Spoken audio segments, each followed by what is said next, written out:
14 دسمبر کے حوالے سے سن 2014 ہم اسے بلیک ڈے کا نام دیتے ہیں۔ اللہ قرآن مجید کے اندر فرماتے ہیں میرے شہداء کو مردہ نہ کہو، وہ اپنی اگلی زندگی کے اعتبار سے زندہ ہے، میں انہیں کھلاتا بھی ہوں، میں انہیں پلاتا بھی ہوں۔ اور شہداء کی شہادتیں قوم کے لیے باعث ندامت نہیں، باعث فخر ہوتی ہیں۔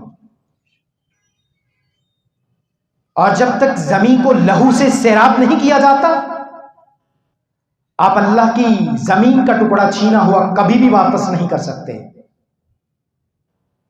اور سب سے زیادہ شہادتیں ہمیشہ سر فہرست علماء نے پیش کی ہیں۔ بر صغیر کی پوری تاریخ اٹھا کے دیکھ لیں آپ، کالا پانی کی داستان کبھی پڑھ کے دیکھیے گا، اور ان بچوں کا جام شہادت نوش کرنا ان کے والدین کے لیے، ان کے لیے نجات کا باعث ہے۔ اور پھر اس کو سیاہ کہہ دینا، اللہ فرماتے یؤذینی ابن آدم، ابن آدم کا بیٹا مجھے گالی دیتا ہے۔ کیا دیتا ہے؟ تکلیف دیتا ہے۔ یسب الدہر وانا الدہر، فرمائے زمانے کو گالی دیتا ہے، اور اللہ فرماتے زمانہ مجھ سے ہے۔ یولج اللیل فی النہار ویولج النہار فی اللیل، اللہ فرماتے دن سے رات کا نکل آنا اور پھر رات سے دن کا نکال لینا، یہ سارے کا سارا میرے اختیار میں ہے۔ انا الدہر، میں زمانہ اور زمانے کو گالی دینا نہیں بنتی۔ سیاہ کہہ دینا یقیناً گالی۔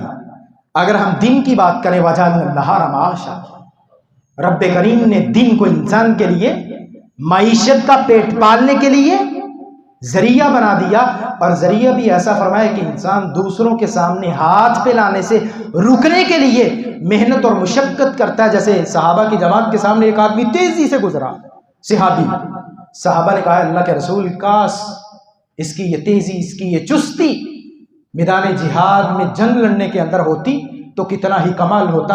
اللہ کے رسول فرماتے ہیں جو کسی کے سامنے ہاتھ پھیلانے سے رکنے کے لیے، بچوں کا پیٹ پالنے کے لیے حلال رزق کی تلاش میں نکلتا ہے، فرمایا وہ اسی طرح ہے جیسے ایک مجاہد میدان جہاد میں اپنی جان کو پیش کر دیتا ہے۔ یا ایھا الرسل کلوا من الطیبات، یا ایھا الذین آمنوا کلوا من الطیبات، رسولوں کو بھی حکم تھا پاکیزہ کھائیں، اور ایمان والوں کو بھی یہی حکم ہے کہ آپ نے طیب اور پاکیزہ کھانا ہے۔ اور رات اللہ نے ہمارے لیے وجعلنا اللیل لباسا، ہمارے لیے لباس بنا دیا، لتسکنوا منہا، تاکہ تم اس سے سکون حاصل کرو۔ رات کی سیاہی بھی سکون اور اس کے دن کا اجالا بھی سکون۔ سیاہ کیسے کہہ سکتے ہو؟ بدر و احد کی میدان دیکھیں، غزوہ حنین اور تبوک دیکھیں، خندقوں کو کھودا جانا دیکھیں، آقا علیہ الصلوۃ والسلام کے پیٹ پہ پتھروں کا باندھا جانا دیکھو، اور 70 صحابہ کی کثیر تعداد کا ایک ہی وقت میں شہید کر دیا جانا دیکھو۔ اگر کوئی یوم سیاہ ہوتا تو صحابہ کی جماعت کے شہید ہونے کو وہی نام دے دیا جاتا، نہیں دیا۔ لہٰذا کسی بھی دن کو سیاہ نہیں کہا جا سکتا، یہ زمانہ اللہ کا ہے، اس کو برا بھلا نہیں کہا جا سکتا۔ جویں آپ کہیں آئندہ دن تو میرے لیے پتہ نہیں نحوس حدیث